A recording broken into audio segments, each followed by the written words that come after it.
Well, as we inch our way to the end of 2 Corinthians, we're in chapter 11 tonight.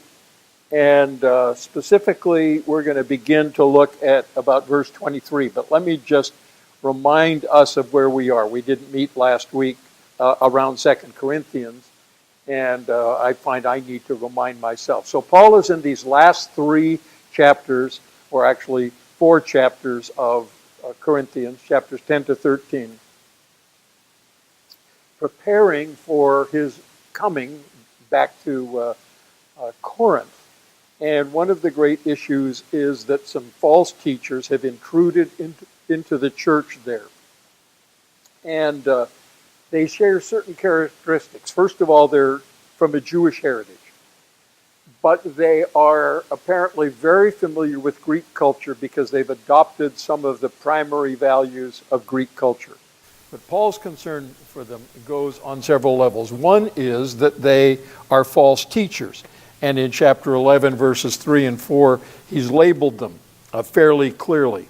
I'm afraid that as the serpent deceived Eve by its cunning, your thoughts, your minds are being led astray from a sincere and pure devotion to Christ.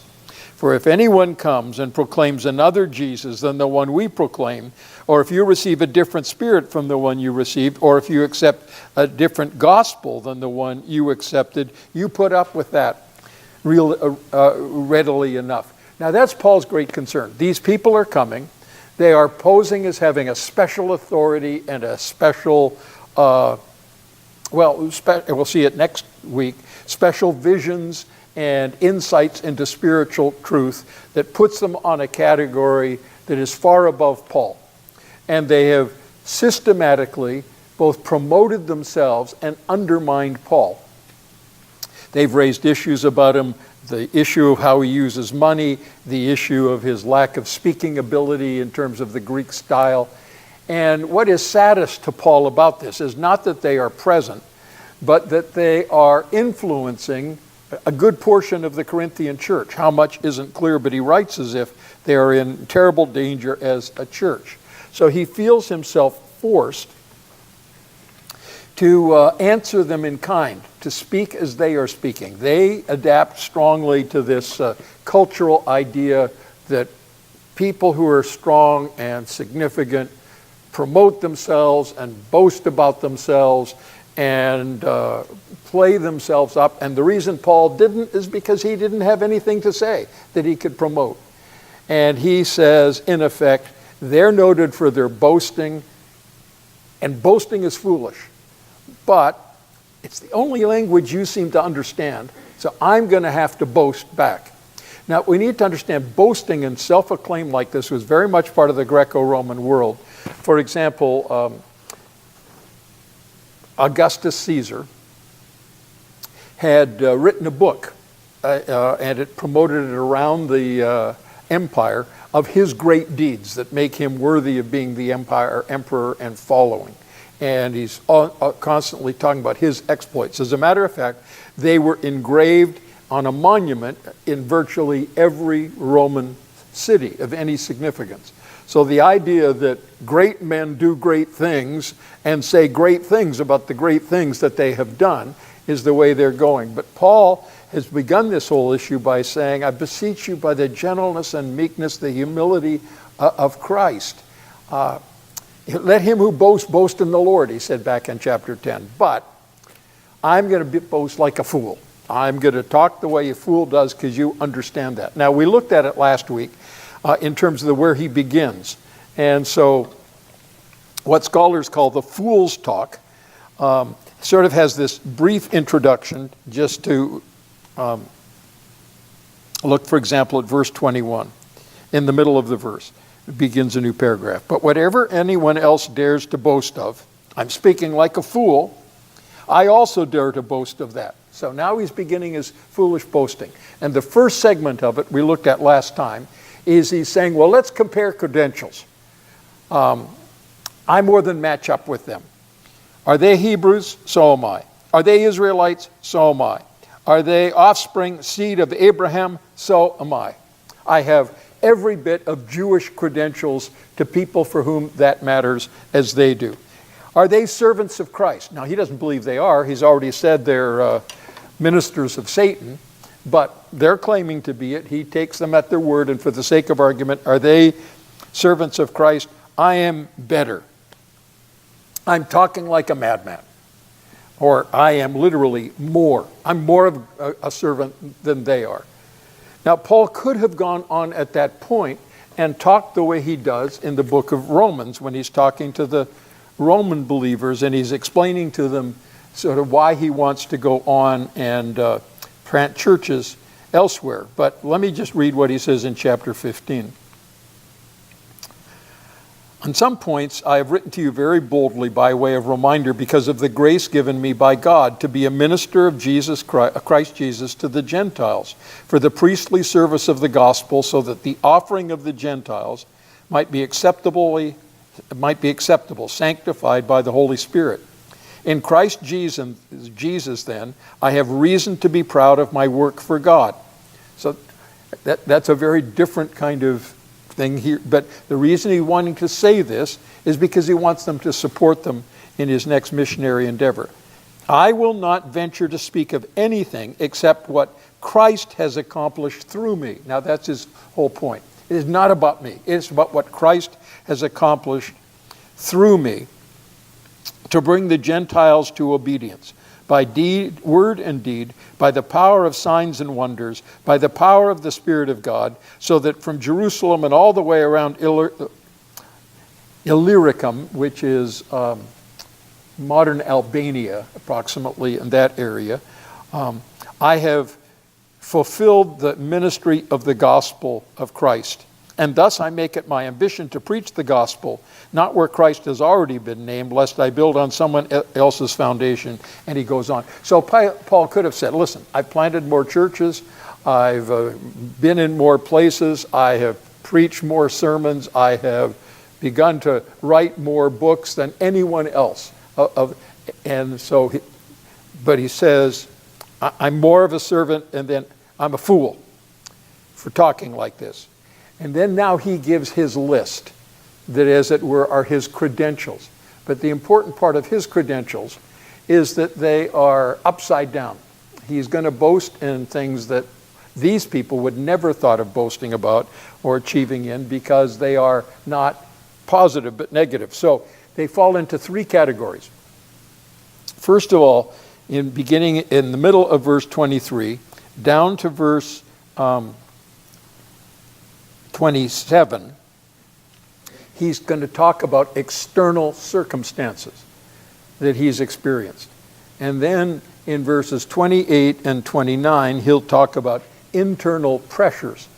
And then he'll end the chapter by talking about an unusual episode in his ministry life.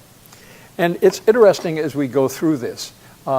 This is, for example, the third list that Paul has given in the book of 2 Corinthians about hardships in ministry. So chapter 4, he said, we have this treasure in jars of clay to show that the surpassing power belongs to God and not to us.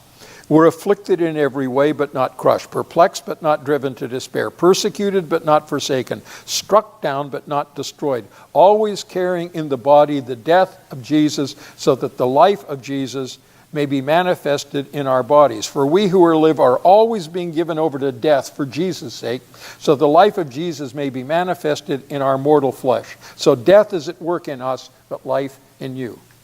And then in chapter 6, he comes back and says something very similar. He says, as servants of God, so remember what he just said in chapter 11 that we read. Are they servants of Christ? I more. I'm speaking like a fool, but listen to this one. As servants of God, we commend ourselves in every way. But the list is by great endurance, in afflictions, hardships, calamities, beatings, imprisonments, riots, labors, sleepless nights, hunger, by purity, knowledge, patience, kindness, the Holy Spirit, genuine love, by truthful speech and the power of God with weapons of righteousness on the right hand and for the left, through honor and dishonor, through slander and praise. We're treated as impostors and yet are true. We're treated as unknown and yet well known, as dying and behold we live, as punished and yet not killed, as sorrowful yet always rejoicing, as poor and yet making many rich, as having nothing yet possessing everything. Now, one of the words I didn't use earlier to describe these false teachers is a word that comes up more often now. Paul would not have used this word, but they were triumphalistic. Triumphalistic in that they always wanted to talk about positive achievements and picture the Christian life as a series of one great triumph after another. Paul had actually used that whole picture of a Roman triumph back in chapter 2. But they're triumphalistic and look at the things that we've achieved and look at the things that we've done. I was struck this week, this is totally irrelevant, except it was intriguing to me. One of the people who features in the American Gospel documentary, there was an article in the Financial Post about him this week, or one of them. I just saw a thing about it, just to point out that this man has a home worth $25 million. Now, and it's part of the country where that kind of home today would cost $75 million in California. So you need to like that. But the thing that struck me, and it has thousands upon thousands of square feet, 3 elevators, and here's the part that got me, a 20-car garage. Now, what do you do with a 20-car garage? I guess you park 20 cars if you have 20 cars. And there's a whole kind of, that shows the God's blessing on a ministry and all of these kind of things. So Paul is speaking to people who are like that in their response. And what he's going to do is turn on the head all of these kind of ideas that they have about what ministry is. So as we read through these things, we'll just go through them in sections and to notes, but they fall in 4 categories. First of all, there's general descriptions, general hardships. And then the second thing is, and you can see it on your outline, there are numbered experiences, and he goes through and numbers them. And then there is the constant repetition of the word dangers in all these areas. And then he comes to the end with a statement about, just other difficult circumstances. So let me go through them because they tell us, and as I was going through this week, I thought, you learn a lot about Paul as a man and as a servant of Christ in this, and it makes us measure up in our own kind of thinking as well. So, 2 Corinthians chapter 11, verse 23. Are they servants of Christ? I'm a better one. I'm talking like a fool with far greater labors. That may be the way it's translated, or it could be translated, but I think it has the idea with more hard toil. It isn't that his labors were far greater. It's that the toil was harder. He uses a word in Greek that looks at hard toil and labor, not just work, but work that produces sweat and difficulty. He'll come back and use it again a little bit later. All of these he's going to elaborate on more. Far more imprisonments. Now, we need to remember, Paul is writing this letter to the Corinthians at about Acts chapter 20, 19 or 20. I say that because 2 things become evident in this. First of all, some of the things we know about Paul in Acts are here, but most of them aren't. So all of these things have happened. The only imprisonment we know of Paul in the book of Acts at this particular point is where? Philippi. So jail in Philippi, beaten, and he'll come back to that in just a moment. But he says he's been in prison, far more imprisonments. Now he'll be in prison again at the end of the book of Acts. First of all in Jerusalem, and then in Caesarea Philippi, and then in Rome, but that's not included here. And then with countless beatings, and we've got references to 1 or 2 of those, Philippi being an example of that, but he's going to come back to it. And often near death, many near-death experiences. Well, Acts chapter 14 is one. We'll come back to that in just a minute. And in chapter 1 of 2 Corinthians, when he began that, he said, we were near to death, and we despaired even of life. But we don't know anything about these experiences, and Luke doesn't tell us of them, but it just reminds us that we know some things about Paul, but there's a tremendous amount we don't know. But now he gets specific, and he comes on these. 5 times I received at the hands of the Jews 40 lashes, lest one. 3 times I was beaten with rods. Once I was stoned. 3 times I was shipwrecked. One of those times, a night and day, I was adrift at sea.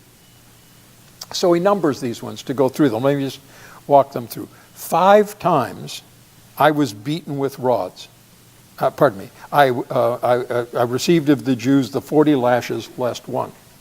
So what he's referring to here is the penalty that's talked about in the book of Deuteronomy for someone who's committed some gross act and blasphemy, idolatry, something of that nature. And in Deuteronomy chapter 25, verses 2 and 3, the penalty was 40 lashes, a public scourging in that particular way. Now, the Jews had permission from the Romans to police their own community affairs. They were one of the few groups that had it, so they could police their own affairs, and they could use corporal punishment. So each synagogue would have a leader of this, and the synagogue group, and 5 times, Paul, at this point in his ministry, had been called up before the local synagogue when he'd come in there, and they'd accused him of blasphemy or some other offense of that way, dividing the community or whatever, and he'd received this. Now, it was done with a lash that had 3 thongs on it. The center one was calf skin, the other 2 were donkey skins, and they were administered across the back, so there would be 13 lashes, but 3 different places that many times. The reason it was 39, well, first of all, because they had 3 on them, so 13 times 3 is 39. But the real reason was that was typical Jewish thing. If God says 40, we're better to stop at 39 in case we go over and break the law. So that was what they always did. It's called putting a hedge around Torah so you don't go over it. This is what Paul wanted to do. He'll say it in Acts chapter 26. When he went harassing Christians in different places, this is the punishment he wanted them to be afflicted with. And it's what the Lord Jesus said that would happen in the book of Matthew. You will be brought up and you will be beaten by men in my name. So this was Jewish punishment, and he received it 5 different times, apparently in 5 different cities. We'll come back to that in just a moment. The second one is 3 times I was beaten. How does it put it in the text here?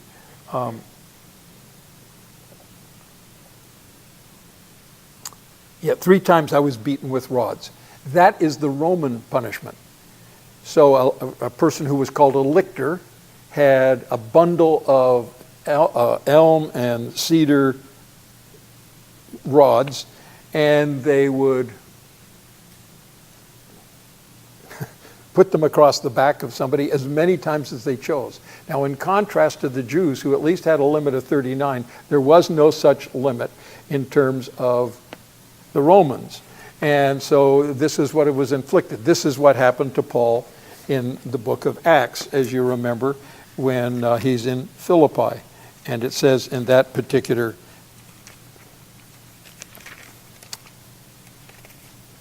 passage, just to remind you of it.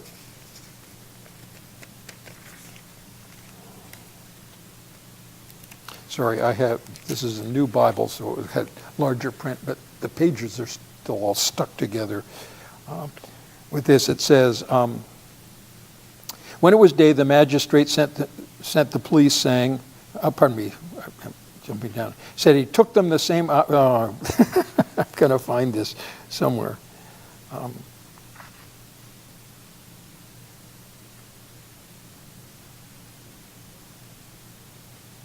I'm sorry, earlier than I thought. Verse 23. And when they didn't, the crowd joined them in attacking them. The magistrates, so it had to be done by the political leaders, tore the garments off them, gave orders to beat them with rods, and when they had inflicted many blows upon them, they threw him into prison, ordering for the jailer to keep him safely. And then, of course, the jailer cared for him, and then in the midst of the earthquake, and he was released. So this was the Roman penalty, and it was almost certainly for disturbing the peace, as it was in this particular case. The Jews start the riot, and it was done there. But we don't know of any other time. So there was at least 2 more times that had happened. Now the point of both of these is, although it didn't happen in Jewish context as much, Roman beatings could kill a person. They were that severe. So from the Jewish authorities in the synagogue, he'd had 5 of these. In the Roman world, he'd had 3 of these. Strictly and theoretically, it was illegal for a Roman to be punished in this particular way. And you remember that ends. But obviously, it was not kept carefully, and there's evidence of that.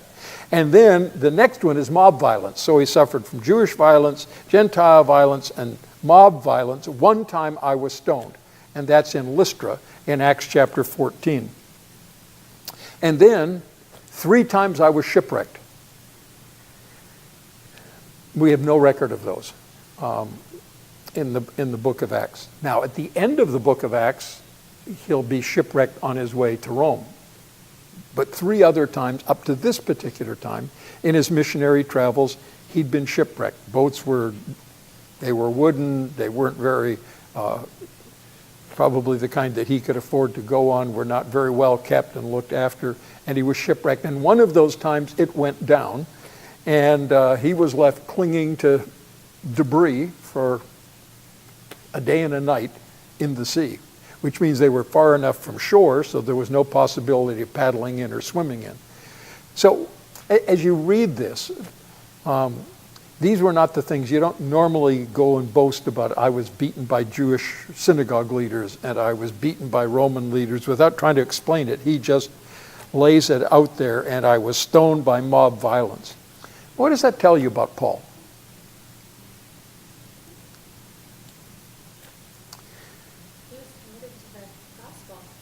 He was committed to the gospel. The first thing, I'd add one more thing to that, Nikki. It's true, he's clearly committed to the gospel. He's committed to the Jews.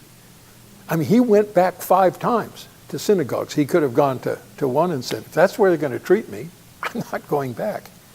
But if you remember in the book of Romans, he would say,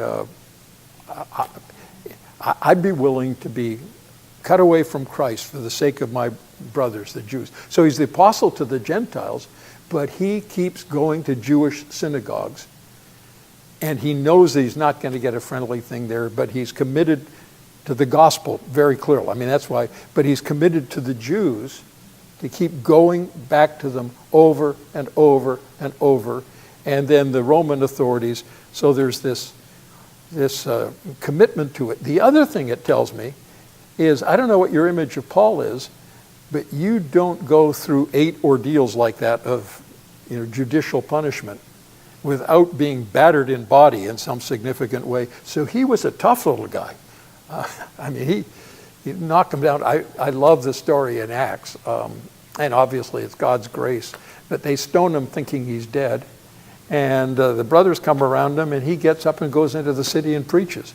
I mean, it's just, you can't keep him down. He's small, but he is tough, and he's no wimp spiritually. So these people, he's talking about weakness, but this is not the statement of a person who's weak in any meaningful way.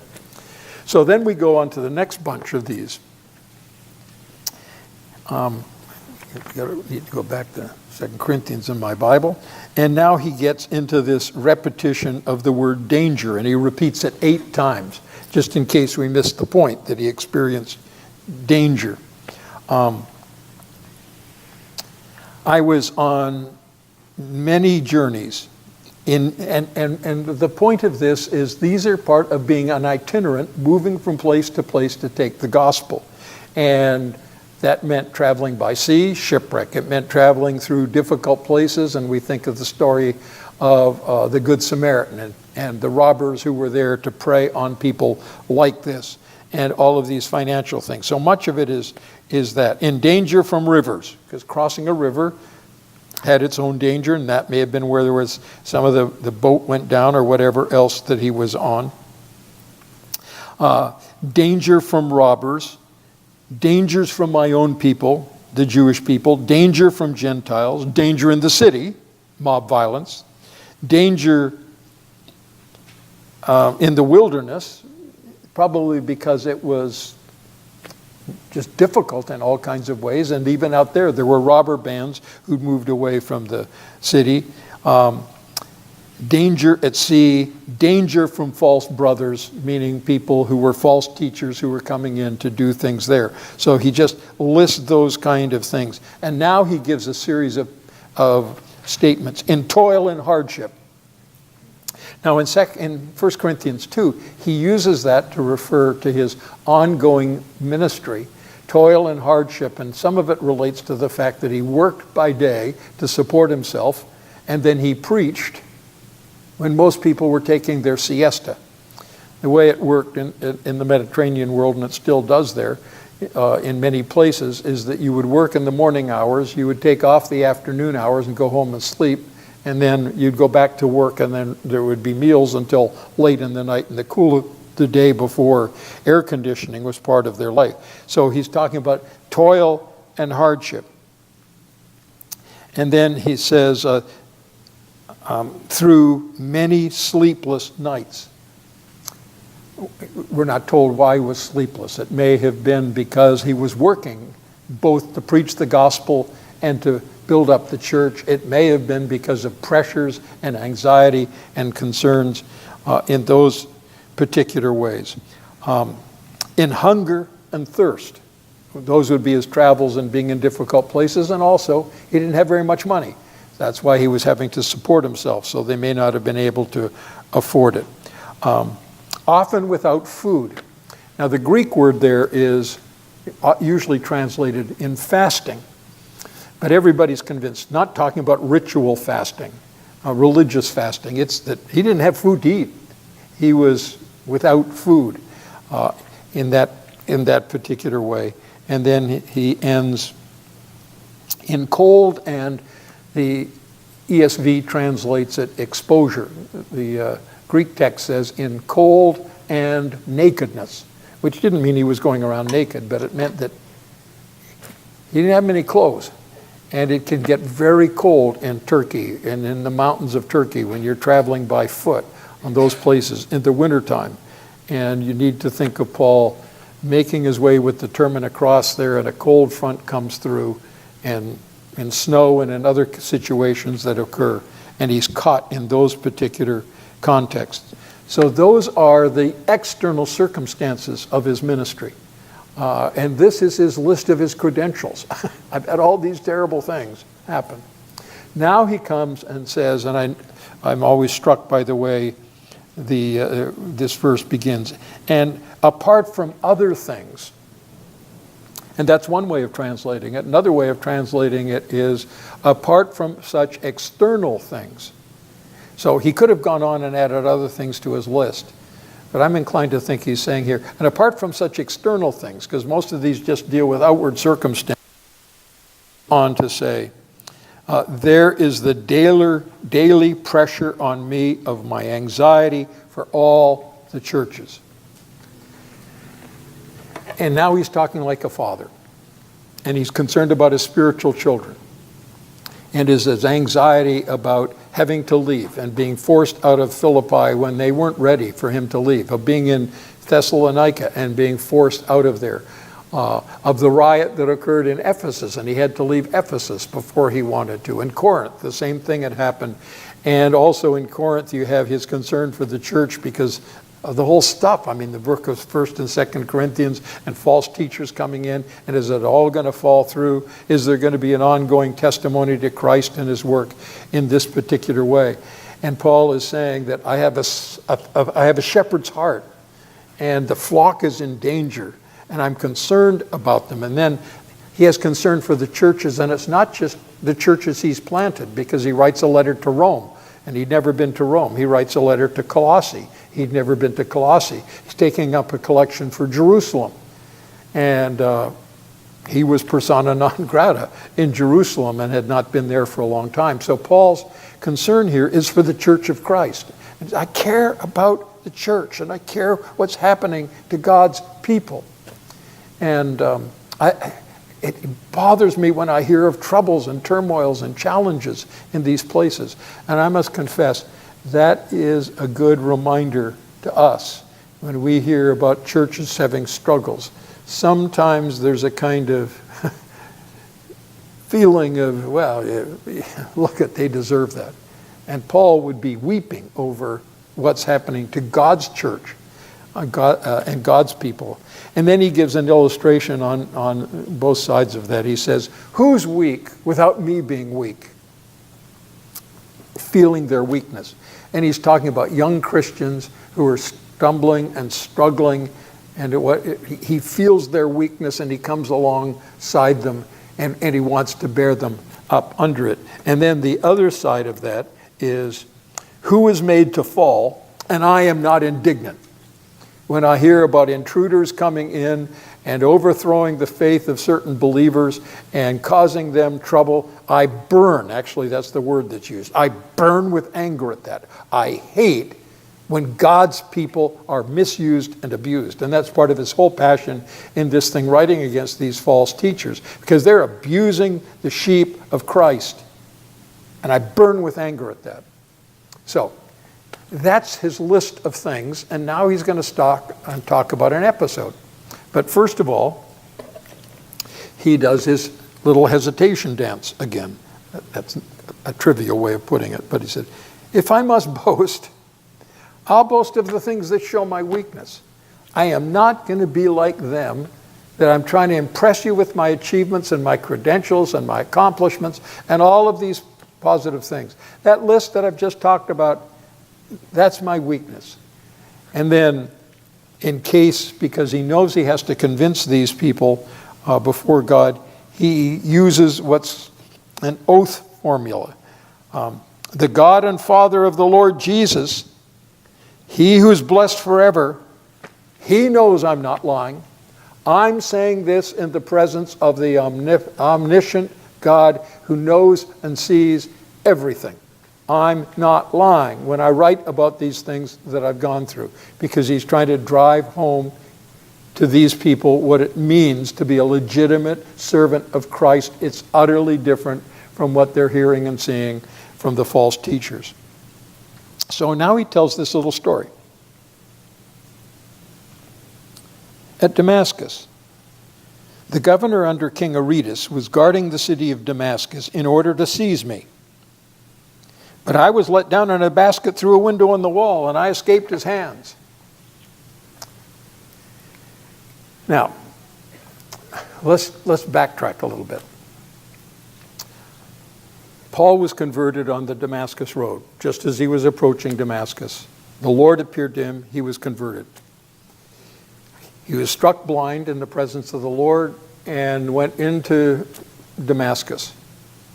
And in Damascus, Ananias comes to him, prays for him, he's healed, and he's baptized and joins the group of believers. And Acts chapter 9 tells us that he was with the believers, preaching and teaching and doing other things in Damascus.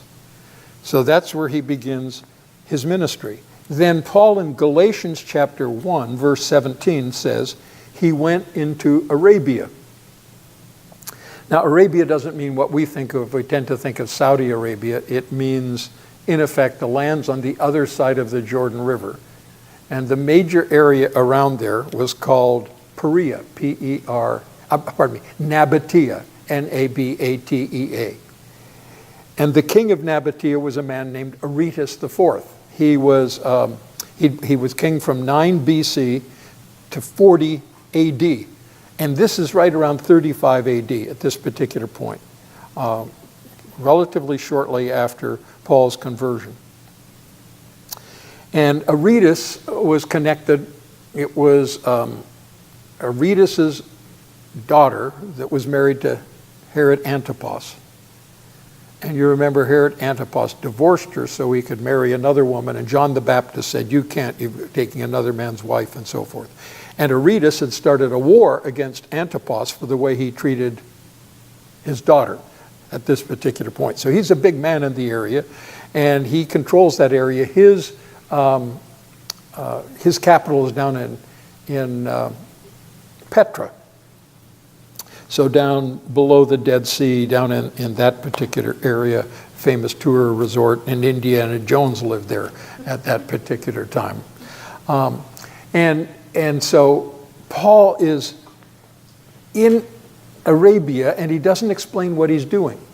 But he comes back to to Damascus again. And when he's in Damascus, two things are going on. First of all, we're told in Acts chapter 9, the Jews in the city are furious at him, and they are going to try to seize him by force. So that's Acts chapter 9. Here in 2 Corinthians chapter 11, King Aretas has told the governor, now we're not quite sure, and it's really not all that important, whether Aretas controlled the city or just he controlled right up to the border. It's a border place, so he may or may not have controlled Damascus at this time, but he has somebody inside the city, and he's guarding the gates of the city to capture Paul, because he's got to go in and out for some reason there, and that's the place. So the Jews are mad at Paul, and Aretas is mad at Paul. And we're guessing here, but why would Aretas, the king of the area of Arabia where Paul had been, why would he be mad at Paul? Why would he want to capture him? Well, we're guessing. But what it almost certainly means is he'd been preaching the gospel in that area already.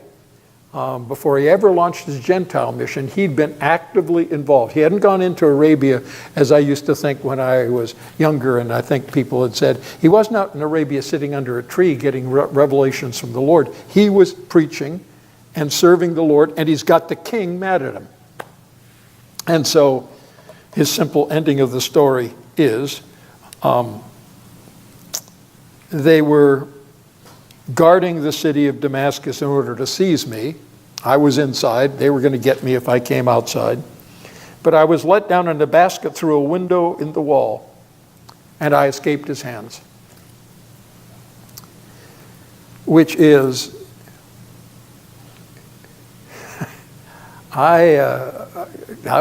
wasn't boldly triumphant, went out and faced them down.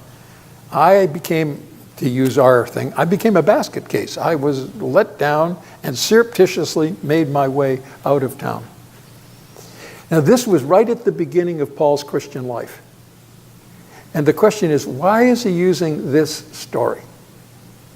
And some think that marked Paul for the rest of his life. Because how would he come to Damascus? With letters from the high priests, with a retinue of people with him on a military crusade. He was the hunter coming after Christians who he was going to hunt down. But he left Damascus 3 years later as the hunted, who had no power, and all of a sudden everything about his life had been turned upside down. And it's a symbol of his utter weakness. I'm a refugee now because of my commitment to Christ. It didn't make me triumphant. It made me a refugee in terms of political things. There's one other thing that may be in mind here.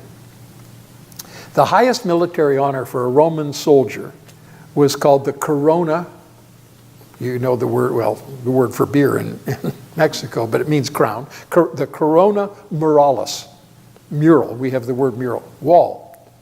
The corona muralis was given as the highest Roman order to the first one over the wall. So that was the symbol of being a great warrior. You went over the wall when you were attacking a city, taking those risks and leading your men in there. Paul said, I didn't go over the wall. I was let down the wall. And that figure misses us, but the people in the first century would have said, that's not the portrait of a hero. But Paul is trying to make the point, it is what God has done through me, not what I am in my own strength, that brings me to this.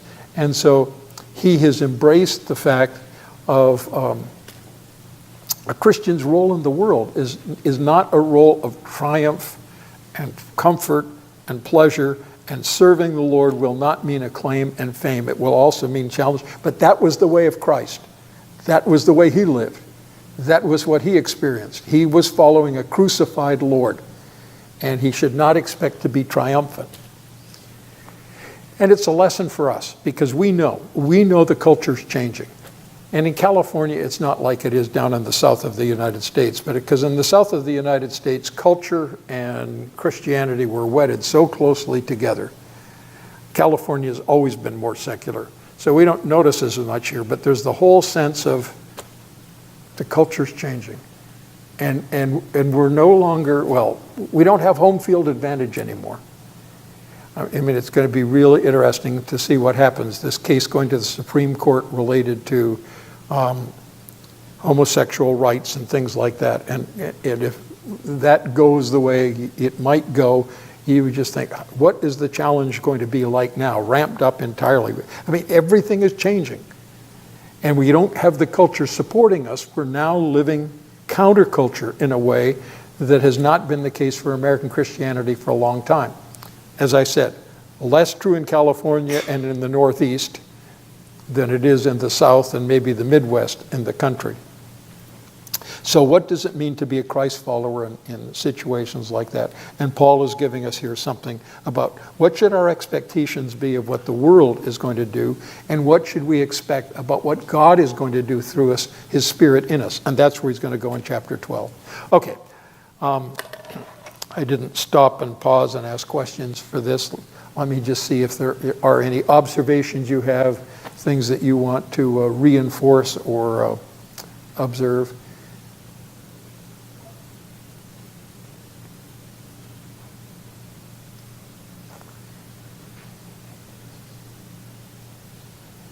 Doesn't look like it. Okay. So, we've got one. Sorry, just when I tell you you're fine. I just have a question, Gary. Sometimes you'll hear of people who think that we have it too good, so they will purpose to make their lives difficult. Does that make sense? Could you address, Christians who think we have it too good, so we're going to sell all our stuff and we're going to move to where it's harder to live. And how does that fit in with what we're seeing with Paul? Well, I guess on both sides you can have both an ease complex, and you think I'm entitled to live a good life, or you can have a persecution complex that says, I think everywhere in the gospel the Lord says, as much as is possible, live at peace with all men.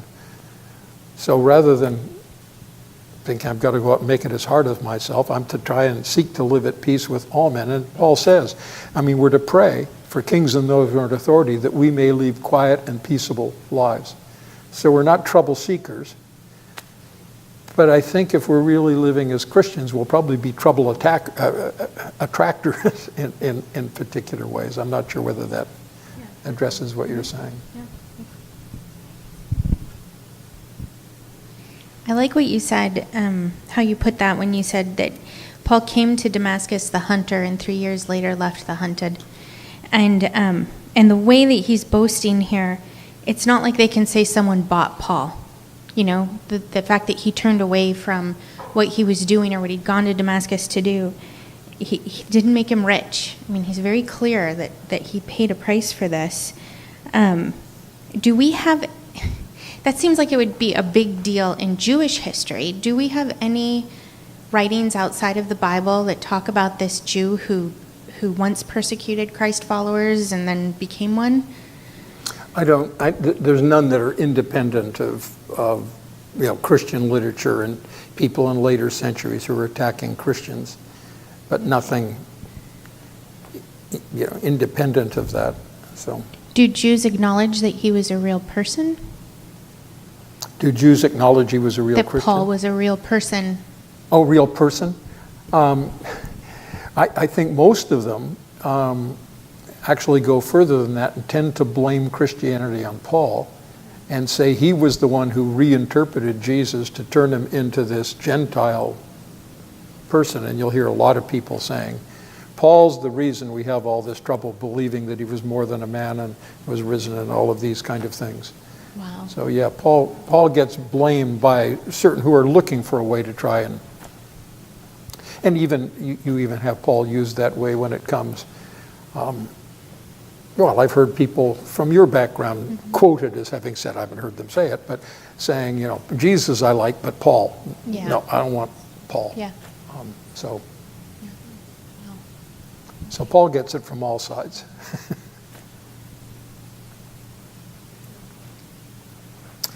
Okay, we will close our time and let's do the same.